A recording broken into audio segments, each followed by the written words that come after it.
Movie दिखा रहे हैं। लास्ट टाइम हम 3D ट्रांसफॉर्मेशन पढ़ रहे थे। माइक ऑफ कर लो बेटा, माइक ऑफ कर लो सभी लोग। लास्ट टाइम हम 3D ट्रांसफॉर्मेशन पढ़ रहे थे, तो 3D ट्रांसफॉर्मेशन में हमने ट्रांसलेशन ट्रांसफॉर्मेशन कंप्लीट कर लिया था। रोटेशन हमने स्टार्ट किया ही था, तो सेशन आउट हो गया था। तो आज हम 3D रोटेशन स्टार्ट कर रहे हैं। जैसा कि 2D रोटेशन हमने जब पढ़ा था, तो 2D रोटेशन में जब हम रोटेशन करते थे तो हमारा जो ऑब्जेक्ट है वो एक्स वाई प्लेन में एग्जिस्ट करता था, ठीक है, लाइक दिस।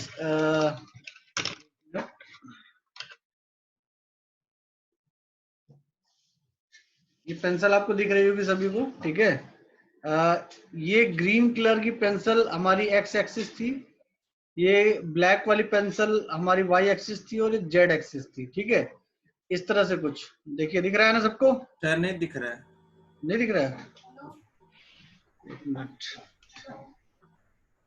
अब विजिबल है थोड़ा बहुत? ये 3 पेंसिल मैंने ले रखी है, दिख रहा है आपको? एक मिनट, मुझे लग रहा है लाइट की वजह से शायद। अब दिखा क्या? ये 3 पेन स्क्रीन शेयर किया है ना मैंने? ओ सॉरी, एक minute.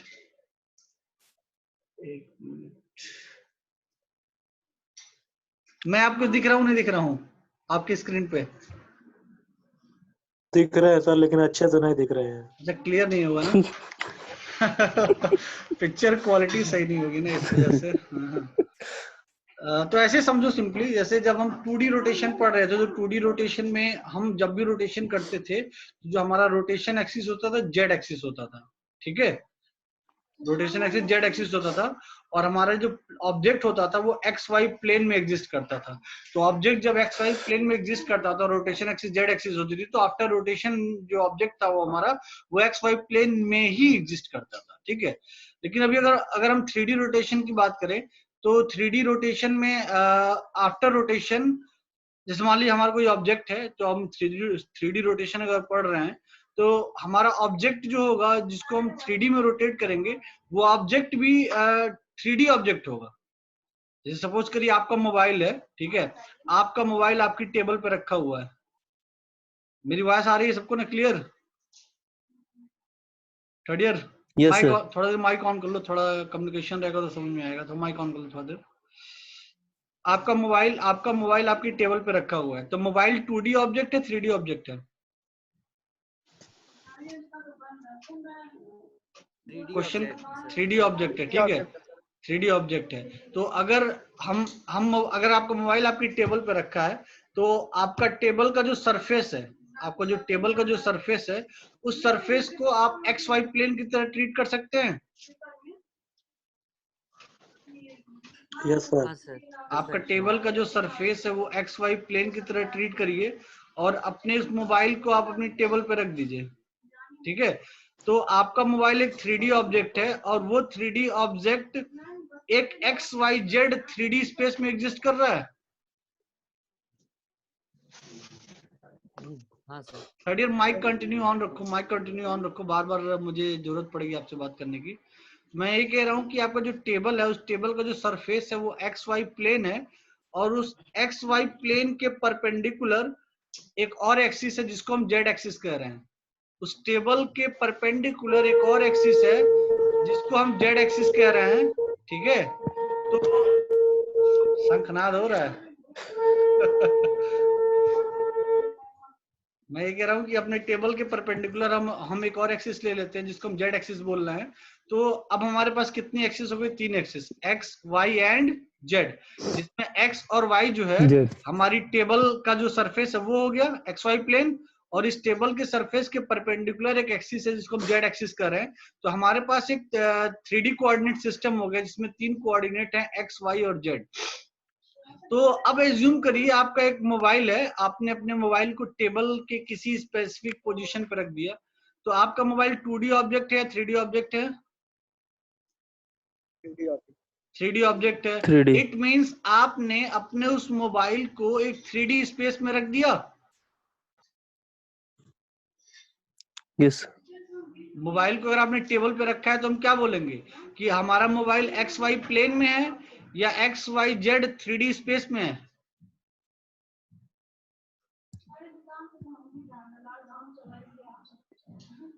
Third year, mic on कर लो बेटा सभी लोग, थोड़ा कम कन्वर्सेशन होगा तभी कॉन्सेप्ट क्लियर होगा। 3D रोटेशन सबसे टफ कॉन्सेप्ट है, ठीक है, अभी तक का, तो इसको समझना और समझाना बहुत ही टफ जॉब है। तो माइक ऑन रखो थोड़ा। मैं ये आपसे सवाल कर रहा हूँ कि अगर आप अपने मोबाइल को अगर आपने टेबल पे किसी स्पेसिफिक पोजीशन पे रखा हुआ है, ठीक है, तो हम क्या बोलेंगे कि हमारा मोबाइल एक्स वाई प्लेन में है, या हम ये बोलेंगे कि हमारा mobile X Y Z 3D space में है?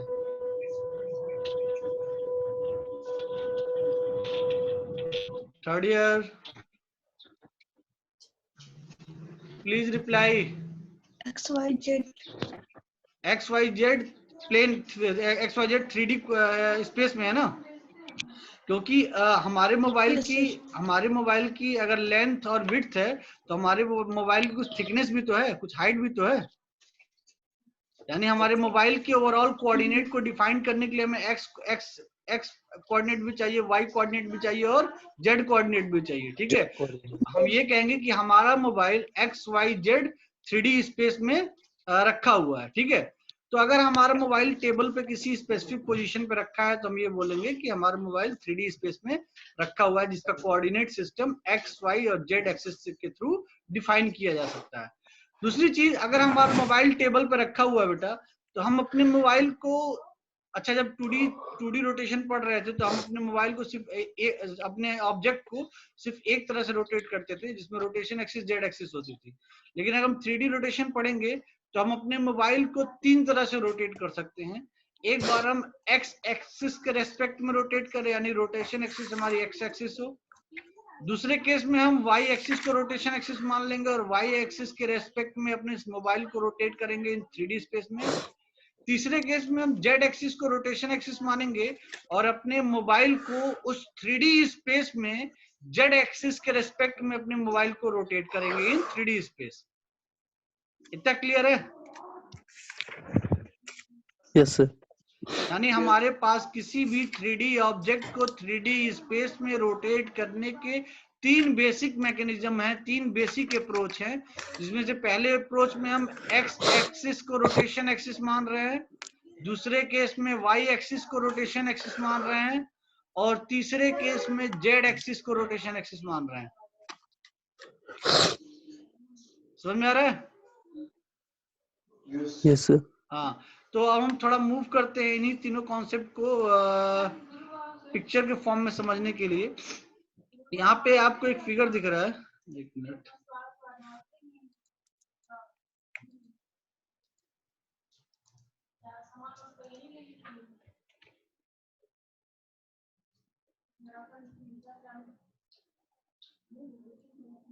यहाँ पे आपको फिगर में शतरंज का एक वजीर दिख रहा होगा, दिख रहा है?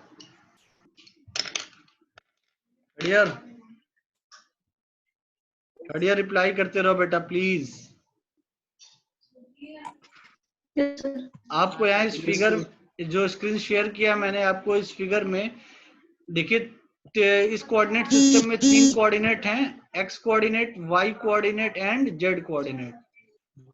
X coordinate, sorry,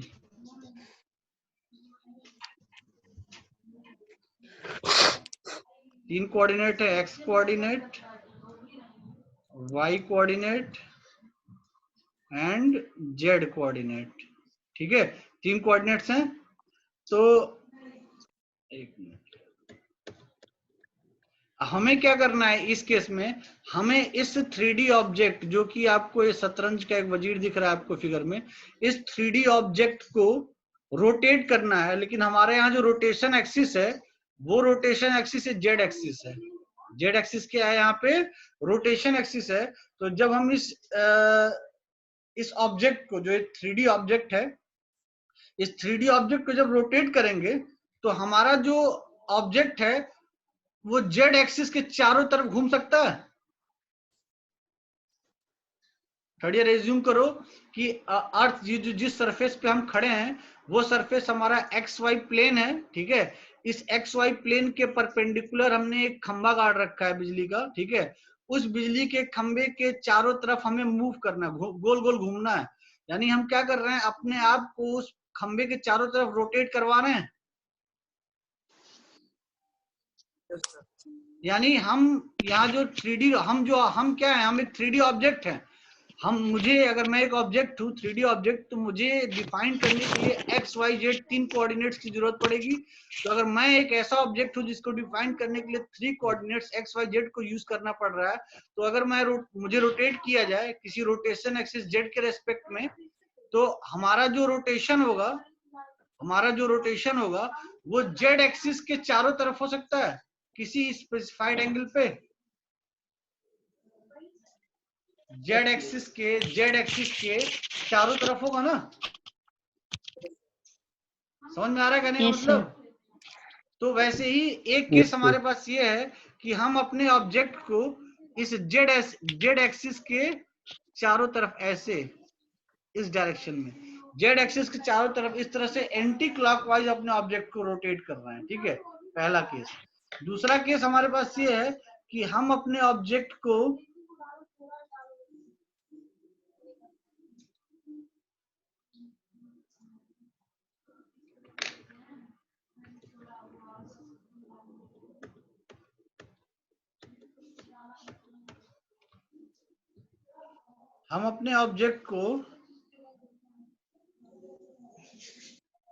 x axis के रेस्पेक्ट में रोटेट करें।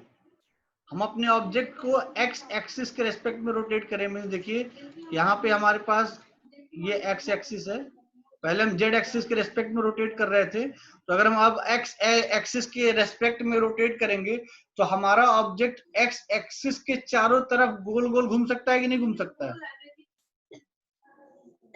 एक्स एक्सिस के चारों तरफ गोल गोल घूम सकता है ना। वो अलग की बात है कि अल्फा एंगल पर रोटेट कर रहा है, थीटा एंगल पर रोटेट कर रहा है, वो बात की बात हम बाद में समझेंगे किस एंगल पर रोटेट कर रहा है, फिर क्या वैल्यू होगी। मैं यहाँ ये समझाना चाह रहा हूँ, अगर एक्स एक्सिस के रेस्पेक्ट में वो अगर रोटेशन करेगा तो वो एक्स एक्सिस के चारों तरफ रोटेट हो सकता है, ठीक है।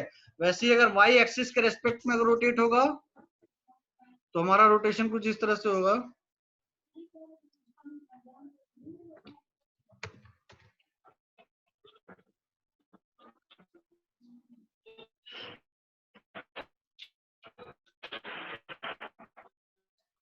ये हमारा एक्स एक्सिस है, ये हमारा वाई एक्सिस है और ये हमारा जेड एक्सिस है। हमने एक्स एक्सिस के रेस्पेक्ट में रोटेशन देख लिया, जेड के रेस्पेक्ट में रोटेशन देख लिया, अब हम एक्स के रेस्पेक्ट में रोटेशन देखेंगे। तो देखिए ये हमारी वाई एक्सिस है, ये वाली लाइन वाई एक्सिस है। तो यहाँ जो आपको ऑब्जेक्ट दिख रहा है, ये ऑब्जेक्ट जो है एंटी क्लॉकवाइज रोटेट हो रहा है, और एंटी क्लॉकवाइज रोटेशन में जो रोटेशन एक्सिस है वो हमारी वाई एक्सिस है। यानी ये जो ऑब्जेक्ट है, ये ऑब्जेक्ट इस वाई एक्सिस के चारों तरफ गोल गोल ऐसे घूम सकता है। समझ में आ रहा है? वाई एक्सिस के चारों तरफ ऐसे गोल गोल घूम सकता है। तो कहने का मतलब मेरा ये है कि जब हम 3D रोटेशन की बात करते हैं, तो उस केस में हमारा जो 3D ऑब्जेक्ट जिसको हमें रोटेट करना है, सबसे पहले हमें ये स्पेसिफाई करना होता है कि हम उस ऑब्जेक्ट को किस रोटेशन एक्सिस के रेस्पेक्ट में रोटेट करेंगे। वो रोटेशन एक्सिस एक्स एक्सिस होगी, वो रोटेशन एक्सिस वाई एक्सिस होगी, वो रोटेशन एक्सिस जेड एक्सिस होगी। इन तीनों में से कोई एक एक्सिस हमारी रोटेशन एक्सिस बनती है, और उस रोटेशन एक्सिस के रेस्पेक्ट में हम अपने 3D ऑब्जेक्ट को उस 3D स्पेस में रोटेट करते हैं, और आफ्टर रोटेशन उसके न्यू कोऑर्डिनेट्स फाइंड आउट करके उसकी नई लोकेशन को हम इवेलुएट कर सकते हैं, ठीक है। तो अब हम बात करते हैं कि अगर सपोज करिए हम जो 3D रोटेशन कर रहे हैं वो जेड एक्सिस रोटेशन है, तो इस जेड एक्सिस रोटेशन में इस जेड एक्सिस को रोटेशन को डिफाइन करने के लिए, जैसा हम 2D रोटेशन में हमने एक एक्सप्रेशन पढ़ा था, x dash equal to x cos theta minus y sin theta, y dash equal to x cos theta minus y cos theta, पढ़ा था ऐसा कुछ? क्लियर? माइक ऑन कर लो बेटा 1 मिनट के लिए। Yes sir. 1 minute mic on ही रखना, सभी लोग ऑफ मत करना, जब मैं ठीक बोलूंगा सर। तब ऑफ करना। हाँ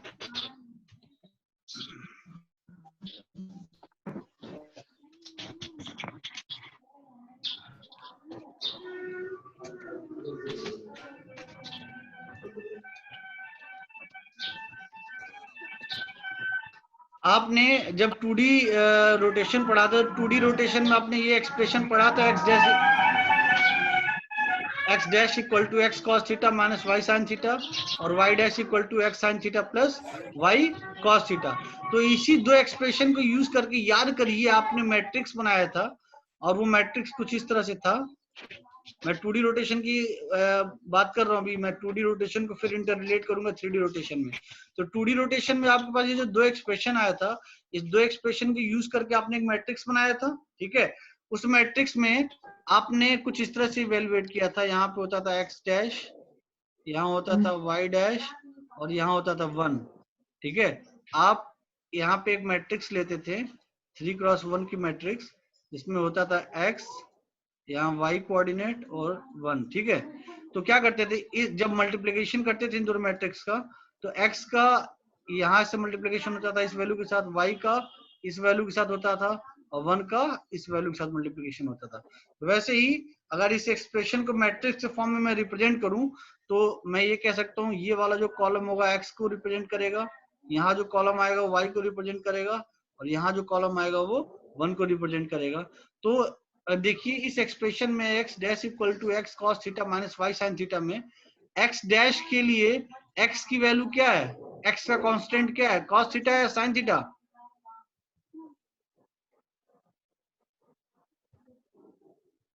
बेटा मैं कह रहा हूं इस वाले एक्सप्रेशन में जिसमें x dash equal to x cos theta minus y sin theta लिखा है, तो यहाँ पे इस वाले x डैश के लिए इस मैट्रिक्स का आपको x डैश फाइंड आउट करना है। तो इस x डैश के लिए इस x का कांस्टेंट इसमें क्या है, cos थीटा। cos थीटा, तो यहाँ लिखेंगे cos थीटा, ठीक है। और y का कांस्टेंट क्या है x डैश के लिए, minus sine theta. Very good, minus sine theta. Sine theta. y dash के लिए बेटा, y डैश की बात करते हैं, y डैश के लिए y डैश वाले एक्सप्रेशन में x का कांस्टेंट क्या है, sin theta. Sine theta, sign theta, और y का cos थीटा, cos थीटा। ठीक है। याद करो ऐसा ही कुछ एक्सप्रेशन था। अब रिमेनिंग प्लेसेस पे हम क्या करते थे, जीरो डाल देते थे और डायगोनली 1। यही एक्सप्रेशन आता था बेटा, cos theta minus sine theta 0, sine theta cos theta 0 और 0 0 1 आता था, ऐसा ही। Yes sir. हाँ सर। 2D रोटेशन केस की बात कर रहा हूँ बेटा मैं, आता था ना? हाँ यस सर। बिल्कुल। हाँ, तो अब अगर यही चीज बेटा मैं 3D रोटेशन की बात करूं, तो बहुत ज्यादा कुछ चेंजेस नहीं है, बहुत माइनर चेंजेस हैं। वो चेंजेस क्या हैं, अब मैं आपको यहाँ समझाने की कोशिश करता हूँ।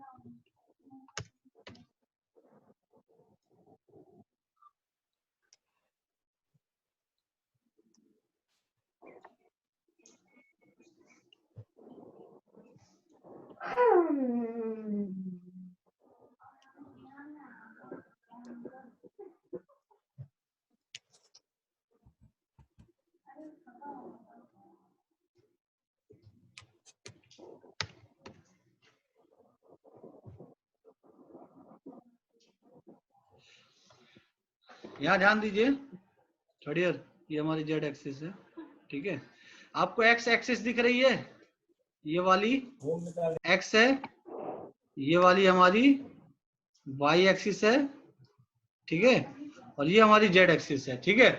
यहाँ पे एक चीज बताइए, इस फिगर को देख के आपको क्या लग रहा है, जो हम 3D ऑब्जेक्ट को रोटेट कर रहे हैं वो इस एक्स एक्सिस के रेस्पेक्ट में रोटेट कर रहे हैं या वाई एक्सिस के रेस्पेक्ट में रोटेट कर रहे हैं, जेड एक्सिस के रेस्पेक्ट में रोटेट कर रहे हैं?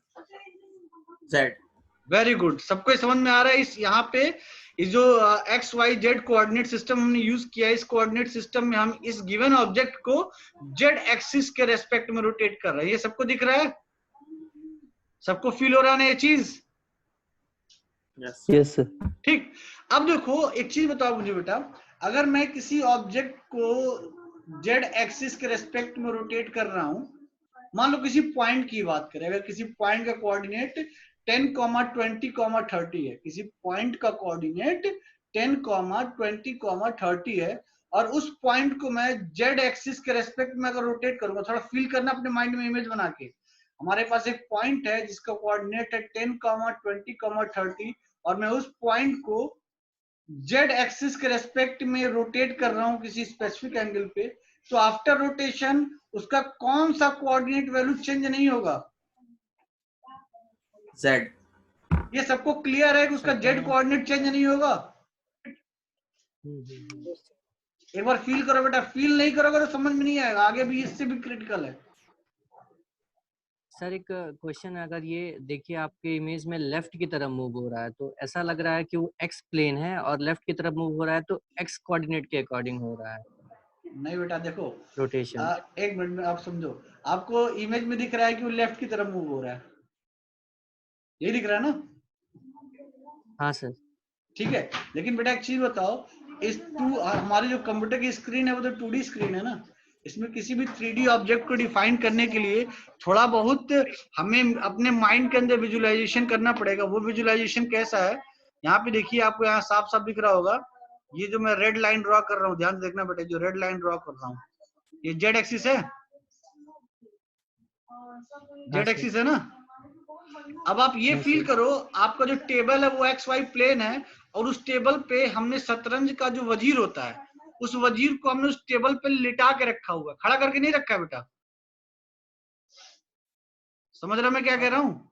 मैंने उस वजीर को लिटा के रखा हुआ है, खड़ा करके नहीं रखा हुआ है। तो जब मैं उस वजीर को आपकी टेबल पे ही जेड एक्सिस के रेस्पेक्ट में, यानी आपकी टेबल के परपेंडिकुलर एक लाइन होगी, उस परपेंडिकुलर लाइन के रेस्पेक्ट में मैं उस लेटाए हुए वजीर को आपकी टेबल पे ही रोटेट कर रहा हूं, तो बताइए उस वजीर के या उस पॉइंट के एक्स, वाई और जेड कोऑर्डिनेट में से कौन सा कोऑर्डिनेट अनचेंज्ड होगा? ये सबको फील हो रहा है? चेंज तो नहीं, जेड वाला चेंज नहीं होगा, वो अनचेंज्ड होगा।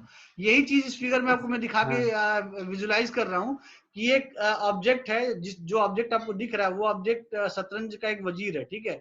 उस वजीर को हमने एक्स वाई प्लेन में बिल्कुल खड़ा करके नहीं रखा है, लिटा के रखा हुआ है, ठीक है?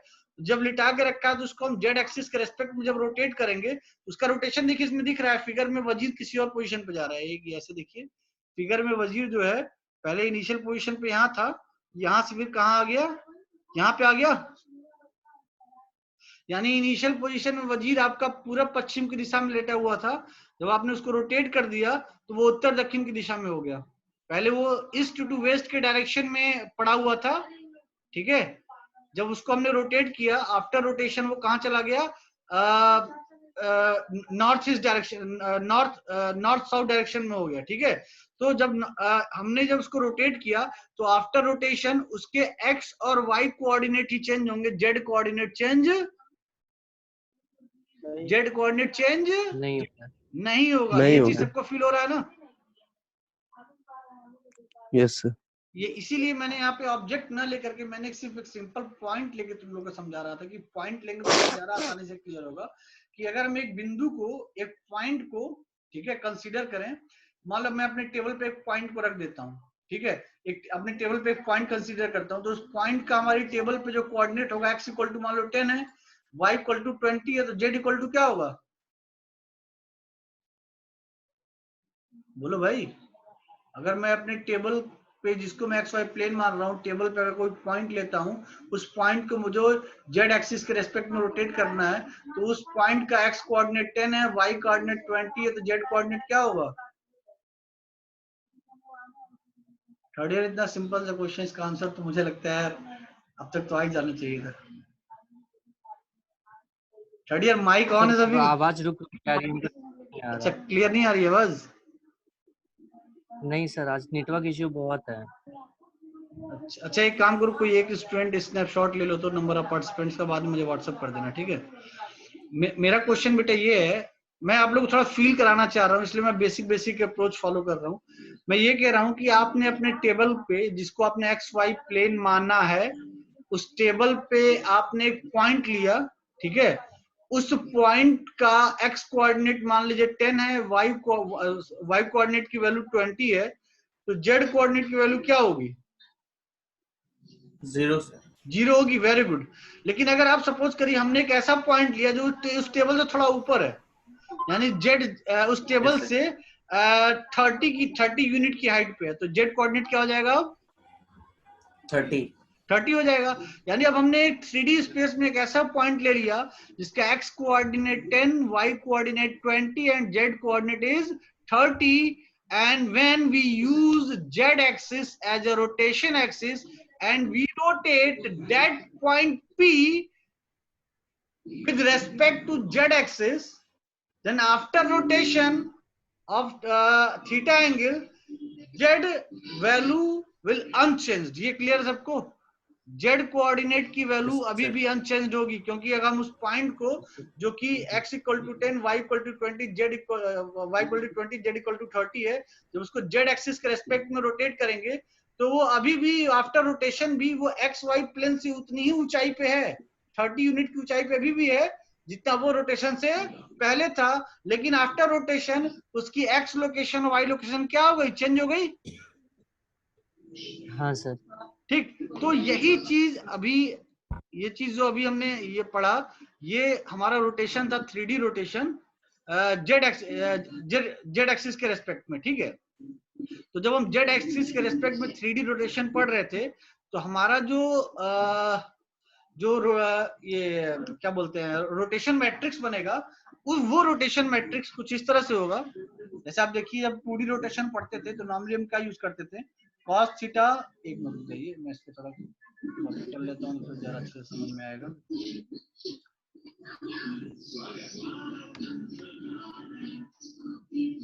जब हम 2D रोटेशन पढ़ते थे बेटा तो हमारा जो रोटेशन मैट्रिक्स होता था वो सिर्फ इतना होता था, ध्यान से देखिएगा, सिर्फ इतना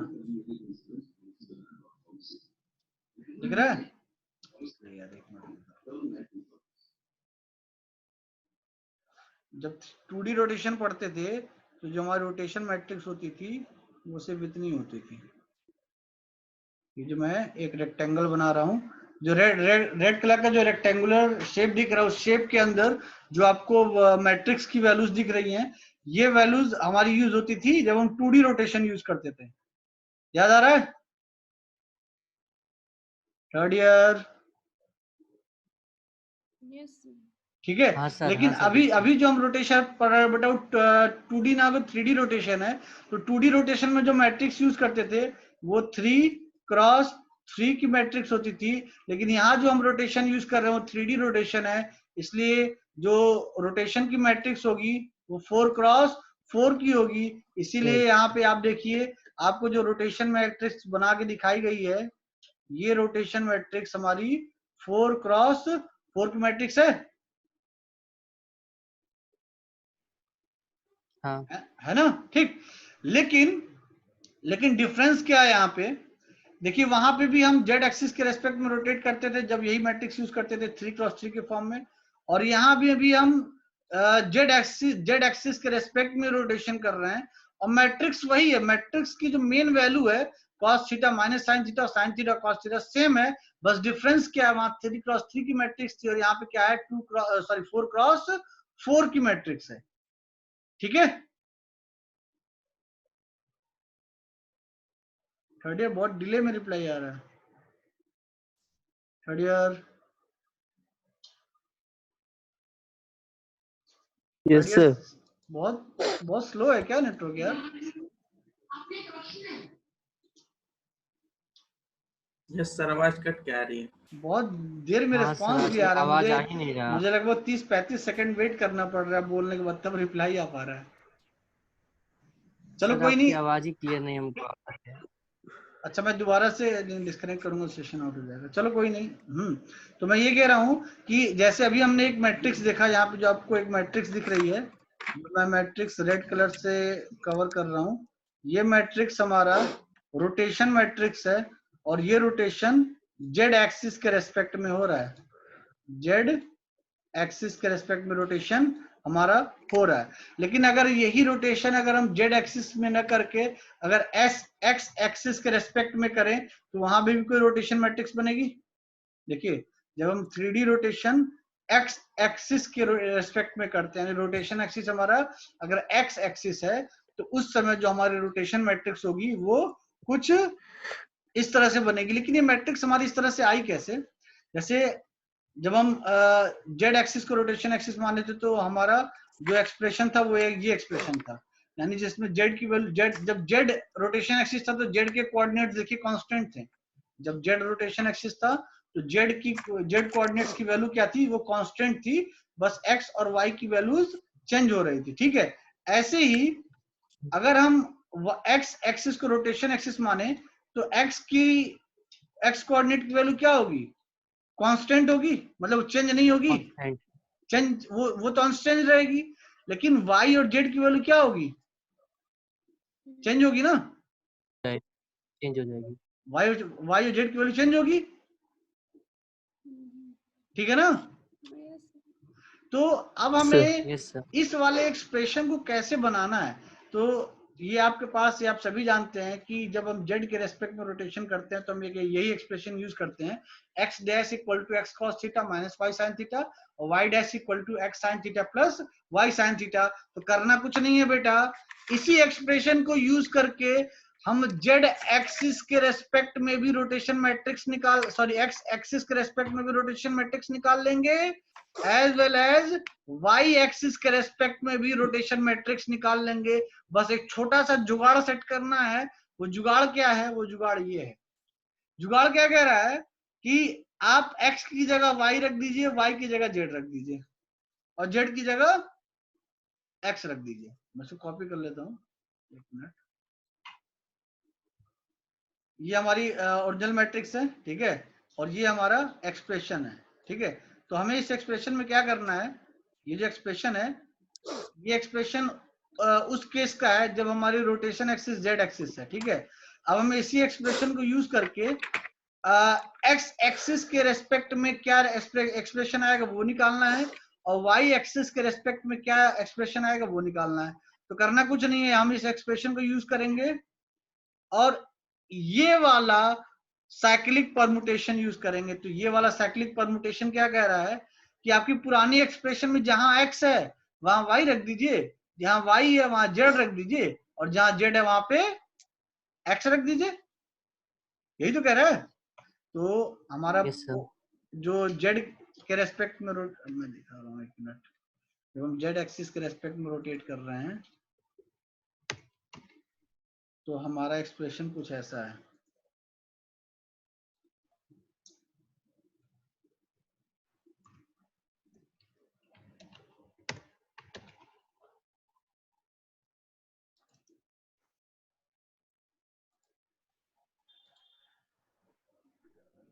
ठीक है। और ये हो गया हमारा पीएस में,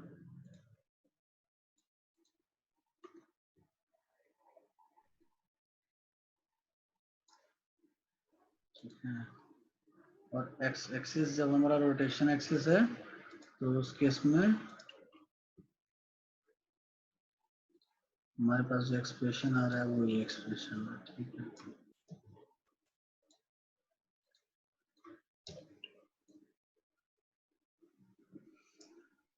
ठीक है बेटा, देखिए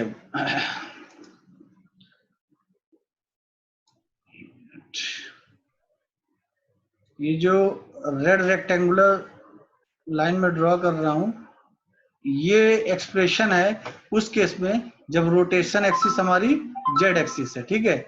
और ये वाला जो ओवरऑल, एक मिनट, और ये वाला जो एक्सप्रेशन दिख रहा है ये वो एक्सप्रेशन है जब रोटेशन एक्सिस हमारी एक्स एक्सिस है। तो कह रहा है कि इस एक्सप्रेशन को इस एक्सप्रेशन में कन्वर्ट करने के लिए हमें करना कुछ नहीं है। अपने इस गिवन एक्सप्रेशन में, इस वाले एक्सप्रेशन में जहां जहां एक्स है वहां वाई रख दीजिए, जहां एक्स है वहां वाई रख दीजिए, जहां वाई है वहां जेड रख दीजिए और जहां जेड है वहां पे एक्स रख दीजिए। देखिए बेटा, पहला एक्सप्रेशन हमारा है X dash equal to X cos theta minus Y sine theta. इसमें एक्स की जगह अगर वाई रखना है, देखिए पहला क्या कर एक्स की जगह वाई रख दीजिए, तो ये क्या हो जाएगा, Y dash equal to Y cos theta और वाई की जगह जेड रखना है तो Y cos theta minus Z sine theta. तो ये देखिए हमें एक्सप्रेशन मिल गया, Y dash equal to Y cos theta minus Z sine theta. Same here y की जगह z रखना है तो y डैश की जगह क्या आ जाएगा, z डैश। तो देखिए यहाँ y डैश की जगह यहाँ आ गया z डैश, तो y dash equal to x sine theta plus y cos theta की जगह क्या हो जाएगा, अब Z dash equal to X की जगह वाई आ जाएगा तो वाई साइन थीटा, और वाई की जगह जेड आ जाएगा तो जेड कॉस थीटा। और ये देखिए जेड की जगह क्या रखना है, जेड की जगह एक्स रखना है, इसलिए देखिए जहां पे Z dash equal to Z था वहां पे क्या हो गया, X dash equal to X हो गया।